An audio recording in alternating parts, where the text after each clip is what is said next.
Praise Lord सबको। जय मसीह की। Praise Lord.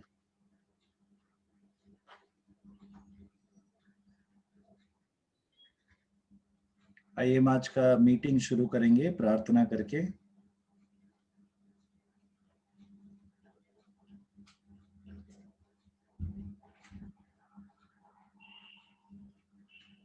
विजय सिस्टर, क्या आप प्रार्थना कर सकते हो?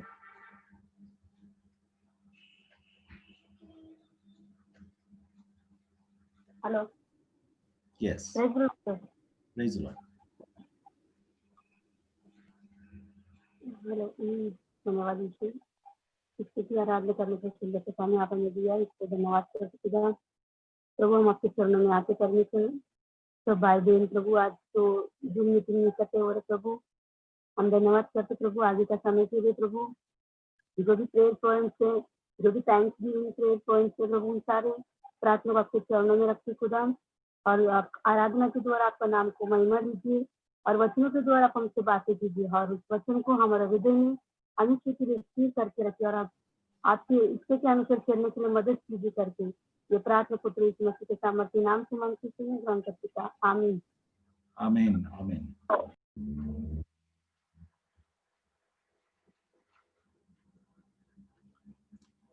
आइए हम और एक बार प्रार्थना करके वचन में जाएंगे। स्वर्गीय पिता परमेश्वर, धन्यवाद हम सबको इस प्रकार से प्रार्थना में समय बिताने के लिए आपने मदद किया। इसके लिए पिता परमेश्वर, हम जिन विषयों के लिए प्रार्थना किए एक मन होके आपके इच्छा के अनुसार आपके महिमा के लिए उन बातों का उत्तर होने दे परमेश्वर, हम मांगते हैं। पिता परमेश्वर, यदि कोई भी विषय को लेकर आपकी इच्छा नहीं है तो हम प्रार्थना करते कि आप अनुग्रह दे परमेश्वर हर एक को। Yes Lord. पिता परमेश्वर, हम लक्ष्मी सिस्टर के लिए भी प्रार्थना करते हैं जो शरीर में कमजोर है, जिनको तकलीफ है, जो प्रार्थना के लिए विनती की। हम मांगते परमेश्वर कि आप उनको चंगाई कर प्रभु। यस लॉर्ड, आपके दिए हुए अधिकार से यीशु के नाम से हर प्रकार का कमजोरी लक्ष्मी सिस्टर के शरीर से निकल जाए। यीशु के नाम से चंगाई हो।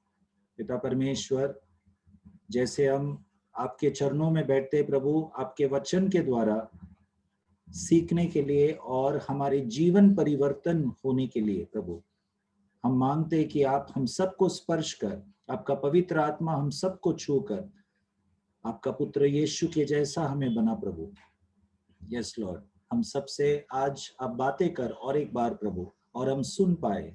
यस लॉर्ड, हमारे हृदयों को हम तैयार करते एक अच्छे भूमि, एक अच्छे जमीन जैसे।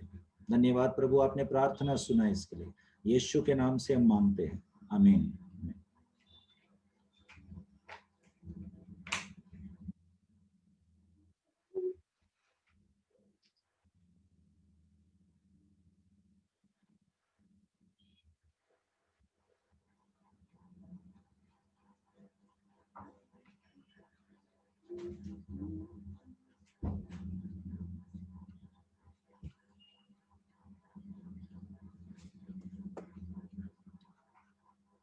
Praise God. आइए हम आज का वचन के लिए प्रेरितों का पुस्तक उसका दूसरा अध्याय में जाएंगे, जहां पर हम पिछले हफ्ते जहां तक हम सीखे थे एक्ट्स चैप्टर 2। पिछले हफ्ते जो हमने सीखा कि प्रेरितों का पुस्तक दूसरा अध्याय में पेंतिकोस्त के समय पर परमेश्वर का पवित्र आत्मा जो उनका वादा था, जो उनका प्रतिज्ञा था, उन्होंने अपने शिष्यों पर उंडेला। ओके, और प्रार्थना का फल और परमेश्वर के मुंह को खोजने वाले, बाट जोने वालों को परमेश्वर उनके सामर्थ से आशीष करता है। ओके, और परमेश्वर का ये सामर्थ, जो पवित्र आत्मा का सामर्थ है, वो किस चीज के लिए है? कुछ वरदानों को प्रदर्शन करने के लिए नहीं है, परंतु सबसे प्राथमिक पवित्र आत्मा का सामर्थ उनका गवाह बनने के लिए है। परमेश्वर का गवाह बनना है, और गवाह बनने के लिए उनका स्वभाव हमारे जीवन में और जीवन के द्वारा दिखना चाहिए। अगर उनका स्वभाव दिखना है तो हमारा जो व्यक्तिगत स्वभाव है वो परिवर्तन होके यीशु का स्वभाव हमारे अंदर आना है। तो पवित्र आत्मा का प्रथम कार्य हमें उनकी तरह पवित्र करना है। ओके, और जब हम पवित्र होंगे तब हम उनके गवाह अपने आप बनेंगे, और गवाह बनकर हम उनके दिए हुए वरदानों को इस्तेमाल करेंगे। गवाह होने के बिना उनके वरदानों को इस्तेमाल करना ये भी संभव है। बहुत लोग, बहुत मसीह लोग परमेश्वर के वरदानों को इस्तेमाल करते बिना गवाह बने या बिना जीवन परिवर्तन हुए वही पुराना जीवन जीते हैं, गलत स्वभाव में जीते हैं, पर परमेश्वर का वरदानों को भी इस्तेमाल करते हैं। कई लोगों को यह समझना मुश्किल होता है। बहुत लोगों ने मुझे पूछा है, ब्रदर, यदि उस व्यक्ति का स्वभाव सही नहीं है, यीशु जैसा नहीं है, बहुत कुछ गलत चीज करता है, तो उसके अंदर परमेश्वर का सामर्थ कैसा कार्य करता है? ये बहुत ही एक सही सवाल है, जायज सवाल है। ओके, परमेश्वर का सामर्थ एक व्यक्ति के अंदर कार्य कैसा करता है? यदि वो व्यक्ति बहुत कुछ गलत स्वभाव में है तो भी, ये प्रश्न का उत्तर मैं इतना ही कहूंगा कि एक व्यक्ति जब सच्चे दिल से परमेश्वर को ग्रहण किया, परमेश्वर उस वक्त उस व्यक्ति का हृदय को देखता है।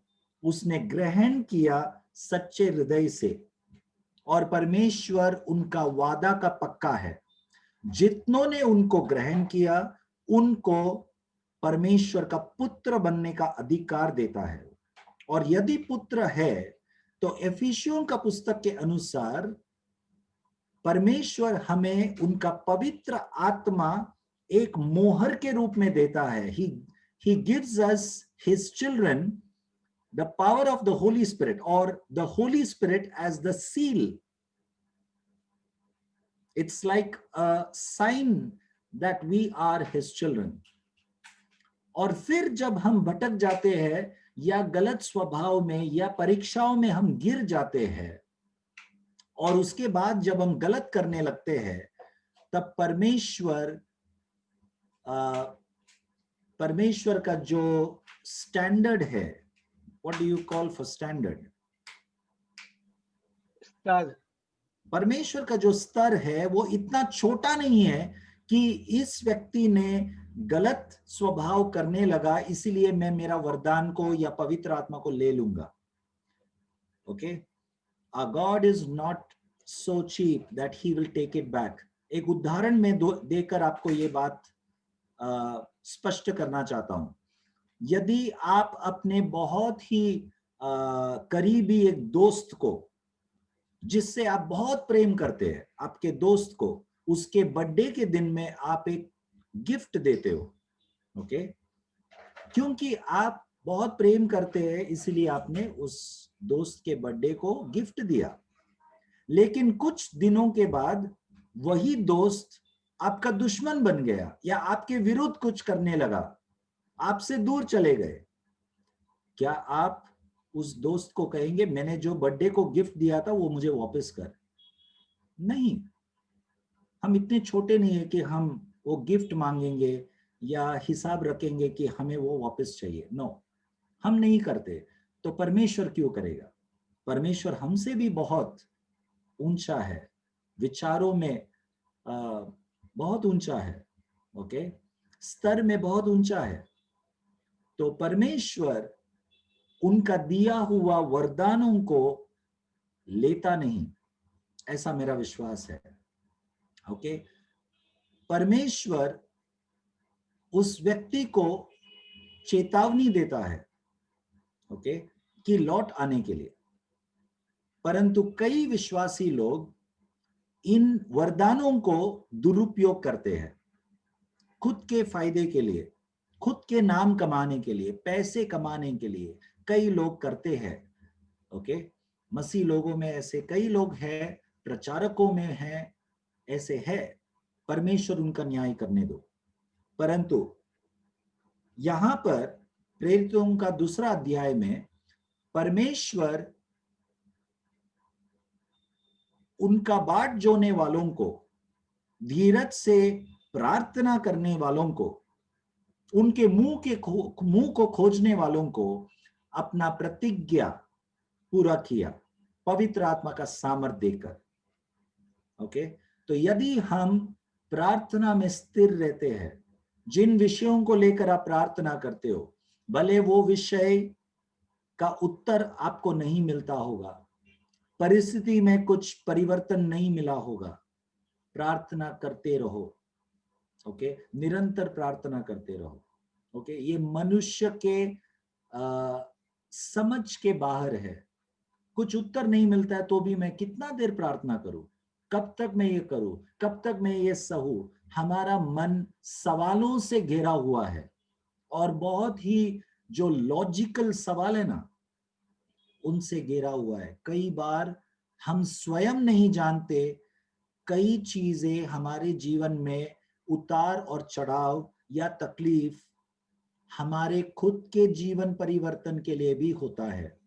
ओके, तो कई चीजों का संघर्ष जब हम करते हैं, परमेश्वर हमें स्वयं को बदलने के लिए भी परमेश्वर उन परिस्थितियों को हमारे बीच में लाता है, या हमें ऐसे परिस्थिति में परमेश्वर डालता है ताकि हम स्वयं बहुत कुछ चीजें सीखें। God wants us to learn many things in our life, and that is why God allows difficult situations in our life. Let us not stop praying. It's easy to say, but it's very difficult to practice. I know. Okay, बहुत आसान है ये कहने के लिए, लेकिन कार्य में करने के लिए बहुत मुश्किल है, बहुत मुश्किल है। इसीलिए हम एक दूसरों के लिए प्रार्थना करते रहे। व्यक्तिगत प्रार्थनाओं में एक दूसरे के लिए नाम लेकर प्रार्थना करो। आप नहीं जानते आपके भाई बहन कौन से परिस्थितियों से जा रहे हैं, आप जानते होंगे तो भी वो केवल शब्दों में जानते हैं, लेकिन सचमुच का जो दुख है वो व्यक्ति ही जानता है। ओके, परंतु परमेश्वर जो सब समझ से परे है, परमेश्वर सब जानता है। ओके, तो इन शिष्यों को यीशु मसीह स्वर्ग जाने के पहले केवल आज्ञा दिया, यरूशलेम छोड़कर मत जाओ, प्रार्थना करो। और शिष्य लोग उत्तर नहीं मिलने पर भी 1 दिन, 2 दिन, 3 दिन लगातार प्रार्थना करता रहा। परिस्थिति वही था, परंतु शिष्य लोग एक बात समझ में उनको आ गया कि यीशु ने आज्ञा दिया है तो हम प्रार्थना करेंगे, क्योंकि उसके पहले बहुत कुछ शिष्य लोग ने क्या बोलते, बहुत बार वे लोग गलत कर बैठे, बहुत परीक्षाओं में वे गिर गए, और गिरते गिरते कई बार गिरकर फिर एक सबक सीख लिया। अंत में जब यीशु मसीह मरे हुए में से जी उठा और 40 दिन तक परमेश्वर के राज्य के बातों को सिखाता रहा यीशु मसीह, और फिर स्वर्ग जाने के पहले बोल कर गया कि पिता के प्रतिज्ञा कर रहा देखो। Okay, so every day we learn many things. God speaks to us through his word. Let us remind ourselves that we need to obey and only obey. Let us not reason with our minds. Let us not apply logic. हम हमारे मनों से समझने का कोशिश न करें, क्यों ऐसा होता है? परमेश्वर ने आज्ञा दिया है तो हम सुनेंगे, हम प्रार्थना करते रहेंगे। और उस प्रार्थना का फल था कि पेंतिकोस्त का दिन पवित्र आत्मा का सामर्थ आया और शिष्य लोग सामर्थ से भर गए और अविश्वासियों के बीच में एक गवाह बने, और उसके बाद उनका जीवन फिर वही न रहा। ओके, आज समय बहुत कम है, 20 मिनट है। उस 20 मिनट में मैं आपको पवित्र आत्मा के कुछ कार्यों को पुराने करार से लेकर नए करार तक, पवित्र आत्मा के कुछ कार्यों को हम जल्द पढ़ते रहेंगे वचन में से और हम सीखेंगे। तो पवित्र आत्मा का कार्य पेंतिकोस्त के दिन शुरू नहीं हुआ, लेकिन शुरुआत से ही था, आरंभ से ही था। उत्पत्ति का पुस्तक में भी है पवित्र आत्मा का कुछ कार्य, लेकिन कुछ अलग प्रकार से था। ओके, पेंतिकोस्त के दिन के पहले पवित्र आत्मा का कार्य किस प्रकार से था, ये हम देखेंगे। उत्पत्ति का पुस्तक 41 अध्याय उसका 38 वाक्य। ओके, कोई भी पढ़ सकते हैं, जिसको वचन पहला मिला आप पढ़ सकते हो। उत्पत्ति का पुस्तक 41 अध्याय 38 वाक्य, जेनेसिस चैप्टर 41 वर्स 38। इसलिए फिरौन ने अपने कर्मचारियों से कहा, क्या हमको ऐसा पुरुष जैसा यह है जिसमें परमेश्वर का आत्मा रहता है मिल सकता है? हाँ, तो फरो ने कहा, फरो ने क्या कहा? क्या हमारे बीच में ऐसा पुरुष जैसा है जिसमें परमेश्वर का आत्मा रहता है मिल सकता है? हाँ, देखो, आप सोचेंगे फरो को कैसा मालूम ये परमेश्वर का आत्मा के बारे में? ये उस समय की बात है जब यूसुफ ने फरो का दिल जीत लिया। ये मूसा के पहले की बात है, यूसुफ के समय की बात है, जब यूसुफ प्रधानमंत्री बना मिस्र देश का। तब फरो राजा ने, उस समय का फरो राजा अलग था जो मूसा के समय पर था। ओके, तो वो फरो राजा यूसुफ को अच्छी तरह से पहचान लिया। यूसुफ के जीवन के गवाही के द्वारा, ओके, फरो राजा ने देख लिया था कि इसके अंदर परमेश्वर का सामर्थ्य है, परमेश्वर का आत्मा है। ऐसा देखने वाला फरो राजा कहता है कि हमें ऐसा एक व्यक्ति चाहिए जिसके अंदर परमेश्वर का आत्मा है। ओके, और फिर यूसुफ का नाम लिया गया। तो यूसुफ के अंदर परमेश्वर का आत्मा था। ओके, ये था पुराने करार में, इस प्रकार से था। परमेश्वर का जो आत्मा है वो हर एक के अंदर नहीं था, हर परमेश्वर के बच्चों के अंदर नहीं था, हर इजरायलियों के अंदर नहीं था, परंतु परमेश्वर जिनको चुना उनके अंदर केवल, ओके, एक कार्य के लिए था। निर्गमन का पुस्तक उसका 31 अध्याय दूसरा वाक्य, एक्सोडस चैप्टर 31 वर्स 2।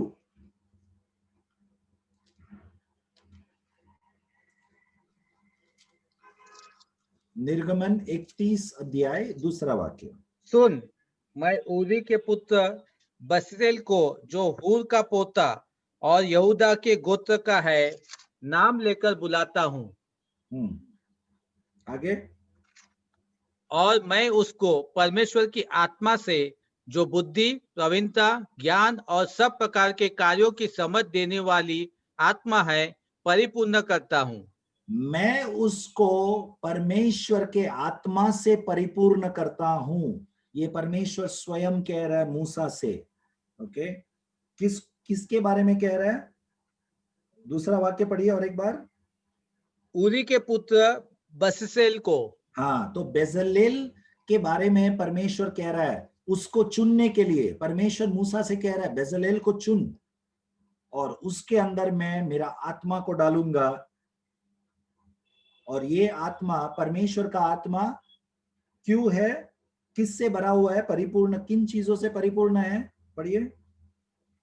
परमेश्वर की आत्मा से जो बुद्धि, प्रवीणता, ज्ञान और सब प्रकार के कार्यों की समझ देने वाली आत्मा है, परिपूर्ण करता हूँ। हाँ, तो परमेश्वर का आत्मा इन चीजों से है, बुद्धि, प्रवीणता, ज्ञान और सब प्रकार के कार्यों की समझ देने वाली आत्मा। सब प्रकार के कार्यों का समझ देने वाला। ओके, तो आदि से ही था ये आत्मा, लेकिन परमेश्वर का आत्मा, परमेश्वर जिनको नियुक्त किया है उन लोगों के ऊपर परमेश्वर उंडेलता था उनकी आत्मा, और विशेष कार्य के लिए उंडेलता था, वो कार्य करने के लिए। God sends his spirit upon the selected ones in the Old Testament to fulfill a certain job and then come back. Okay. Judges, what do you call for judges? Sorry? Your voice is न्याय. Okay. न्याय का पुस्तक, Judges chapter 3 verse 9. तब इस्राएलियों ने यहोवा की दुहाई दी और उसने इस्राएलियों के छुटकारे के लिए कालेब के छोटे भाई ओत्नीएल नामक कंजी के पुत्र को ठहराया और उसने उनको छुड़ाया। आगे, उसमें यहोवा का आत्मा समाया और वह इस्राएलियों का न्यायी बन गया। हाँ, और लड़ने को निकला। उसमें यहोवा का आत्मा समाया। ओके, तो एक कार्य के लिए, इज़राइल देश का न्याय करने के लिए, ये न्याय कैन वी कॉल न्यायाधीश? यस, या न्यायाधीश। तो इज़राइलियों के यहूदियों के ऐसा एक समय था जब न्यायाधीश लोग न्याय करते थे। ओके, तो कालेब का भाई ओत्नीएल, ओके, जिनके ऊपर परमेश्वर का आत्मा आया इज़राइल पर न्याय करने के लिए। ओके, तो परमेश्वर का आत्मा हमने देखा कि एक विशेष कार्य के लिए आते थे, परमेश्वर उस कार्य के लिए भेजता था। ओके, पहला शमूएल का पुस्तक उसका 19 अध्याय और 20 वाक्य। पहला शमूएल 19 अध्याय 20 वाक्य पढ़िए।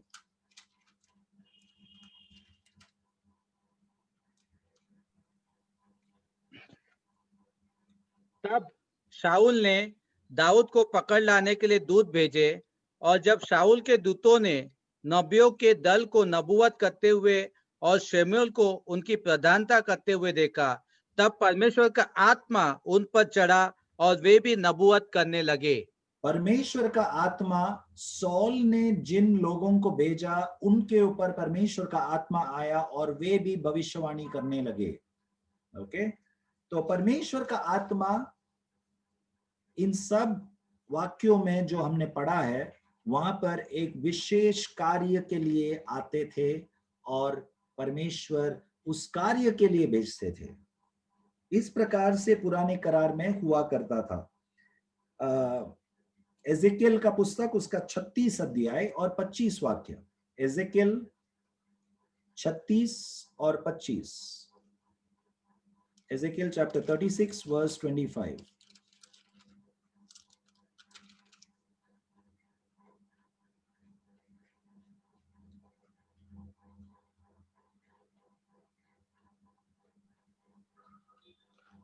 मैं तुम पर शुद्ध जल छिड़कूंगा और तुम शुद्ध हो जाओगे, और मैं तुमको तुम्हारी सारी अशुद्धता और मूर्तों से शुद्ध करूंगा।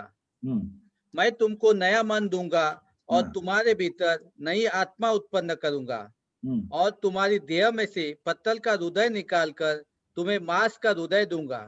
मैं अपना आत्मा तुम्हारे भीतर ऐसा देकर ऐसा करूंगा कि तुम मेरी विधियों पर चलोगे और मेरे नियमों को मानकर उसके अनुसार करोगे। मैं अपना आत्मा तुम्हारे अंदर ऐसा उंडेलूंगा कि तुम क्या करोगे? तुम मेरी विधियों पर चलोगे। तुम मेरे विधियों पर चलोगे और मेरे नियमों को मानकर उसके अनुसार करोगे। मेरे नियमों को मानकर उसके अनुसार चलोगे। तो परमेश्वर उनका आत्मा हमारे अंदर क्यों डालता है? कुछ प्रदर्शन करने के लिए नहीं, हमारा खुद का नाम कमाने के लिए नहीं, पैसा कमाने के लिए नहीं, स्टेज में कुछ तमाशा करने के लिए नहीं, परंतु उनके विधियों पर चलने के लिए। प्राथमिक उद्देश्य पवित्र आत्मा का सामर्थ क्यों है? What is the main purpose of the Holy Spirit?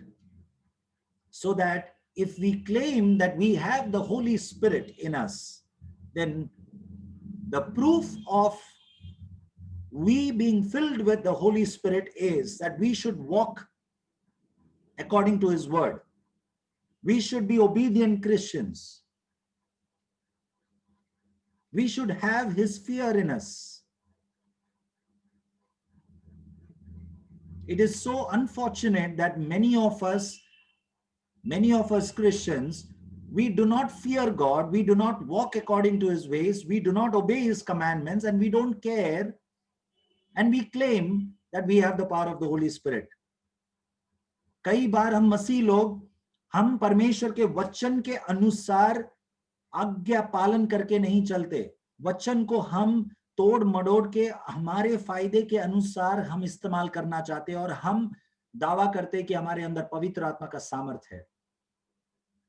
ये झूठ का आत्मा है। ओके,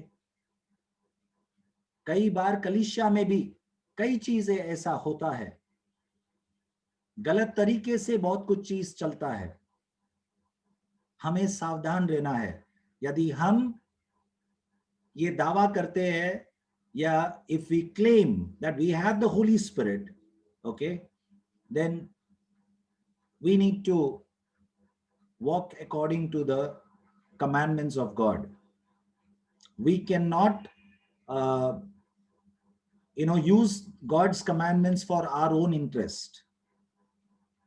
हमारे फायदे के लिए परमेश्वर ने ऐसा कहा है, वो ऐसा भी है, उसका अर्थ नहीं। वचन स्पष्ट कहता है कि वचन का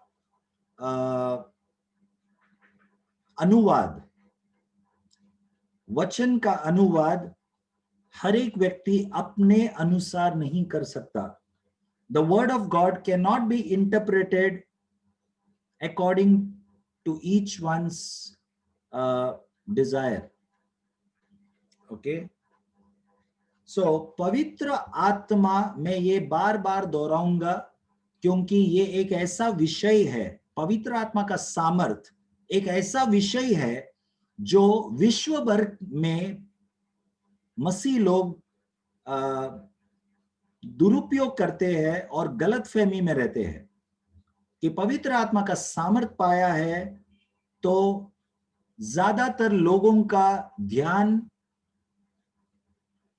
कार्य में रहता है, वरदानों के प्रकटीकरण में रहता है। वरदान, the display of the gifts of the Holi spirit, चिन्ह चमत्कार हो, भविष्यवाणी हो, प्रचार करना हो, सुसमाचार सुनाना हो, ऐसे कई परमेश्वर के सेवकाई को लेकर कार्य जो है, जो वरदानों पर लोगों का ध्यान ज्यादा रहता है। उसका विरोध नहीं हूं मैं, परमेश्वर ने दिया हुआ वरदान है, उनके सेवकाई के लिए हमें इस्तेमाल करना है, लेकिन प्रथम उद्देश्य पवित्र आत्मा का हमें पवित्र करना है, जैसा उनका नाम ही पवित्र आत्मा है। पवित्र, पहला पवित्र नहीं किया तो बाकी सब कार्य व्यर्थ है। आप प्रभु के लिए करो, कुछ भी करो, everything is zero if we are not living a holy life. सिद्ध जीवन का बात नहीं कर रहा हूं मैं, हम सिद्धता की ओर बढ़ते जाए। ओके, तो परमेश्वर का पवित्र आत्मा परमेश्वर ने हमारे अंदर उंडेला, कौन से उद्देश्य से? उनका व्यवस्था, उनका वचन का पालन करने के लिए, क्योंकि हमारे ही शक्ति से ये संभव नहीं था. It was not possible with our own strength that we follow the precepts of God. So God gave us the power of the Holy Spirit. और क्या क्या उद्देश्य है पवित्र आत्मा का? तीतोस का पुस्तक उसका 3रा अध्याय और 5वां वाक्य. Titus chapter 3 verse 5.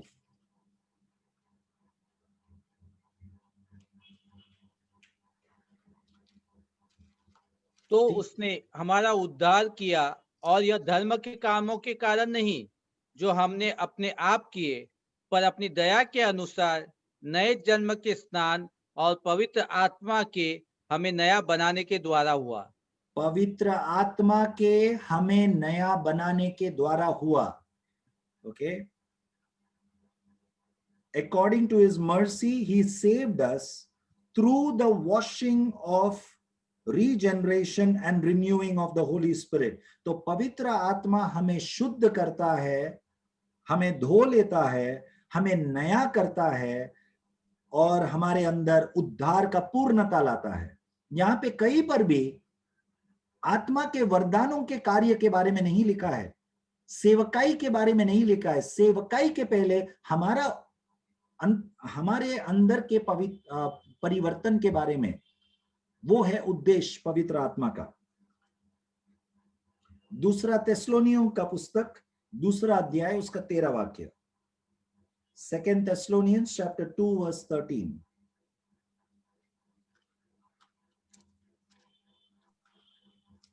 ए भाइयों और प्रभु के प्रिय लोगों को चाहिए कि हम तुम्हारे विषय में सदा परमेश्वर का धन्यवाद करते रहे, क्योंकि परमेश्वर ने आदि से तुम्हें चुन लिया कि आत्मा के द्वारा पवित्र बनकर और सत्य की प्रतीति करके उद्धार पाओ. परमेश्वर ने आदि से तुम्हें चुन लिया ताकि कि आत्मा के द्वारा पवित्र बनकर. देखो, हम पवित्र कैसे बनते हैं? आत्मा के द्वारा. कौन सा आत्मा? पवित्र आत्मा. ओके. सो जैसा उनका नाम है पवित्र आत्मा, हमें पवित्र करने के लिए, हमें आराधना के समय पर हम कूदने के लिए, जोर से अन्य भाषा बोलने के लिए, या हाथ उठाए तो 2-4 लोग गिर जाए उसके लिए, या लोग चंगाई हो जाए उसके लिए, ये सब प्राथमिक उद्देश्य नहीं है. प्राथमिक उद्देश्य नहीं है. क्यों मैं कह रहा हूं? क्योंकि यीशु मसीह ने सुसमाचार के पुस्तक में स्पष्ट कहा है, बेहतर है वो व्यक्ति जो अंधा या लंगड़ा है, वो अंधा और लंगड़ा रहकर परमेश्वर के राज्य में प्रवेश करना बेहतर है, ना कि चंगाई प्राप्त करके नरक में जाना. ओके. तो चंगाई से भी उत्तम, चंगाई से भी बेहतर, शारीरिक चंगाई से भी बेहतर आत्मिक परिवर्तन, जीवन का परिवर्तन जो पवित्रता है, उससे भी बड़ा उद्देश्य. देखो, हम जो हर हफ्ते जो प्रार्थना का विषय जो डालते हैं स्क्रीन में, और हम सब मिलकर जो प्रार्थना करते हैं ना, मेरे अंदरूनी में एक इच्छा है. आप सब मानेंगे कि नहीं मुझे नहीं पता, लेकिन थोड़ा अजीब लगेगा. मेरे अंदर एक इच्छा है, क्यों ना हम कुछ दिनों के लिए हमारे प्रार्थनाओं का जो लिस्ट देखो, शारीरिक चंगाई के लिए हम हर एक दूसरे के लिए हम प्रार्थना करते हैं, नाम लेकर प्रार्थना करते हैं. क्यों ना हम कुछ समय के लिए शारीरिक चंगाइयों के लिए बाजू में रख के एक दूसरे के व्यक्तिगत स्वभाव के लिए हम प्रार्थना करेंगे. उसमें परिवर्तन होना जरूरी है. आप बीमार रहकर स्वर्ग में जा सकते हैं, लेकिन चंगाई प्राप्त करके यदि आपके अंदर परमेश्वर का स्वभाव नहीं है, तो आप स्वर्ग नहीं जाएंगे। इसीलिए क्यों ना हम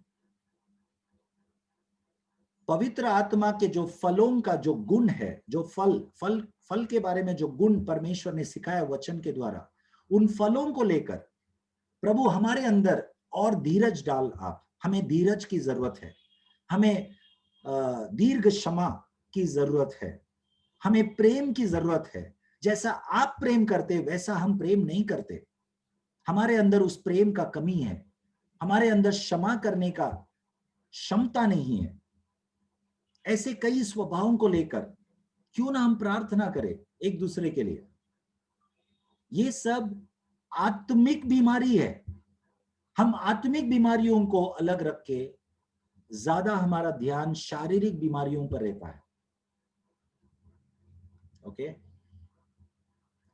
तो मुझे नहीं पता आप लोग इन चीजों को किस प्रकार से देखते हैं, लेकिन आप लोग की सहमति है तो हम उन चीजों के लिए, स्वभाव को लेकर हम प्रार्थना करेंगे अगले बार। ओके, शारीरिक चंगाई तो हो जाएगा, हो जाएगा। आप देखो, हमारा अहमियत जब बदल जाएगा, परमेश्वर हम मांगने के भी बिना हमारे शारीरिक चंगाई प्रभु दे देगा। तो 13 वाक्य में हमने अभी क्या पढ़ा? पवित्र आत्मा के द्वारा क्या होता है? आत्मा के द्वारा पवित्र बनकर सत्य की प्रतीति करके उद्धार पाओ। आत्मा के द्वारा पवित्र बनकर सत्य के प्रतीति कर उद्धार पाओ। सत्य के प्रतीति करके उद्धार पाओ। उद्धार पाओ। ओके, सत्य के प्रतीति बनकर, believe in the truth. Okay, सत्य के अनुसार केवल चलना है और कुछ नहीं।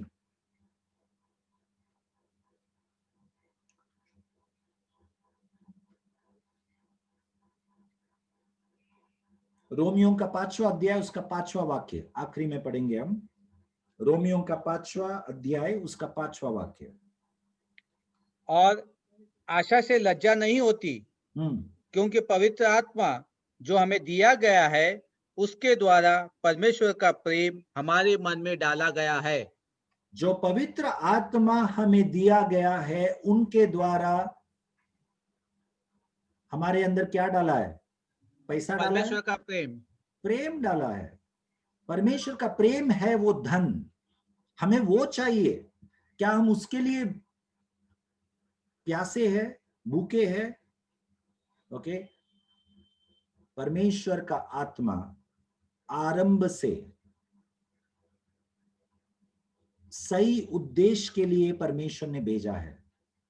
हम मनुष्यों ने वो उद्देश्य को छोड़कर, परमेश्वर का उद्देश्य को छोड़कर, हमने अलग अलग बाकी उद्देश्य हम बनाकर पवित्र आत्मा को इस्तेमाल किया।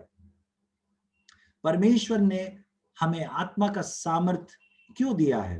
प्राथमिक उनका गवाही बनने के लिए। ओके, तो ये था पुराने करार से लेकर नए करार तक। जब हम देखेंगे परमेश्वर उनका आत्मा मनुष्य पर क्यों उंडेलता है, ओके, उनके जैसा बनने के लिए, परमेश्वर के जैसा बनने के लिए। ये है सबसे प्राथमिक उद्देश्य। बाकी सब होता रहेगा, बाकी सब होता रहेगा। ओके, चिन्ह चमत्कार हमें करना है, यीशु के नाम से प्रचार करना है, सुसमाचार सुनाना है। ओके, लेकिन ये प्राथमिक उद्देश्य छोड़कर नहीं। यदि कहीं पर भी हम प्राथमिक उद्देश्य में चूक गए हैं तो हमें बाकी सेवकाई को बंद करके यहां पर लौट आना है, ये सही करके फिर सेवकाई शुरू करना है। परमेश्वर का राज्य रुक नहीं जाएगा जब हम सही चीजों पर ध्यान देंगे तो। Okay, God's kingdom will not stop if we try to stop the works and focus on the fruit of the spirit. So let us focus on the fruit of the Spirit that we lack in many areas. Okay? पवित्र आत्मा के जो फल है, उनका स्वभाव जो है, परमेश्वर का स्वभाव, हम परमेश्वर में बढ़ते जाए, उनके जैसा हम बनते जाए, ऐसा परमेश्वर हम सबको अनुग्रह दे, ताकि हम लक्ष्य को न भूले, लक्ष्य से हम चूक न जाए. Let us not lose focus. Let us all pray that God will use us mightily as he has used the apostles, the disciples. आइए हम सब प्रार्थना करेंगे, अपने आप को हम समर्पण करेंगे. जैसे हम प्रार्थना करते, हमारे शारीरिक कमजोरियों पर हम ध्यान न दें, बल्कि हम हमारे आत्मिक कमजोरी, हमारे जीवन में जो भी गलत स्वभाव या स्वभाव में जहां कहीं भी कमजोरियां हैं, उन कमजोरियों पर हम ध्यान दें और उन गलत स्वभाव को एक बीमारी जैसे हम देखें. आइए हम मिलकर उन बीमारियों के विरुद्ध, उन गलत स्वभाव के विरुद्ध यीशु के नाम से हम डांटेंगे. स्वर्गीय पिता परमेश्वर, प्रभु यीशु मसीह के नाम से हम एक मन होके आपके पास आते परमेश्वर. हमारे आवाज को हम ऊंचा उठाते प्रभु, हम पुकारते आपसे. हमारे जीवन में जो भी कमी घटी है प्रभु, स्वभाव में कमी घटी, भले पैसे की कमी है, काम नहीं है, या हमारे पास अच्छा घर नहीं है, खाना नहीं है, पिता परमेश्वर कोई बात नहीं. हम प्रार्थना करते प्रभु, हम सबके अंदर जो भी आपके स्वभाव में जो कमी है प्रभु, आप हमें धनवान बना प्रभु, आपके प्रेम में, आपके क्षमा का स्वभाव में, आपके धीरज के स्वभाव में. यस लॉर्ड, आपके शांति, आपका जो सामर्थ का जो स्वभाव है प्रभु. यस लॉर्ड, आपका बुद्धि, आपके ज्ञान. यस लॉर्ड, आप हम सबको भर परमेश्वर, आपका आनंद से भर परमेश्वर. यस लॉर्ड, कई बार छोटे छोटे चीज हमारे आनंद को छीन लेता है प्रभु. छोटे छोटे परिस्थिति हमारे अंदर जो हर्ष, उद्धार का जो हर्ष है, उस हर्ष को निकाल देता है प्रभु. हम कमजोर है इन क्षेत्रों में प्रभु. आप हमें धनवान बना प्रभु, आप हमें अमीर बना प्रभु आपके स्वभाव में. यस लॉर्ड, आपका पवित्र आत्मा का सामर्थ्य से आप हमें भर प्रभु. और एक बार, yes lord, send a mighty revival in each one of us, in our personal lives, and as a group, as a church, send a mighty revival in our church, Lord. We pray. Thank you, God, for hearing our prayer. Give us the spirit of prayer, Lord, that we will continue praying day and night for this, Lord. हम दिन और रात इन विषयों के लिए प्रार्थना करते रहे, उसके लिए हमारे अंदर एक बोझ दे प्रभु, आत्मा का प्रार्थना करने का एक आत्मा दे प्रभु. यस लॉर्ड, धन्यवाद परमेश्वर, आपने प्रार्थना सुना, इसके लिए यीशु के नाम से हम मांगते हैं.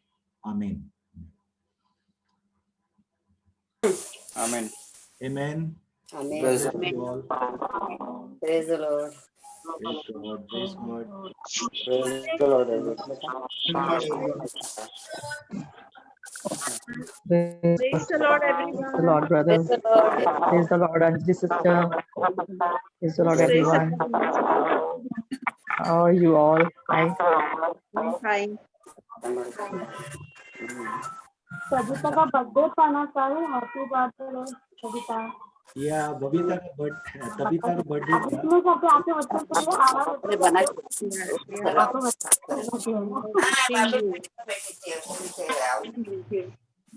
Thank you. Thank you.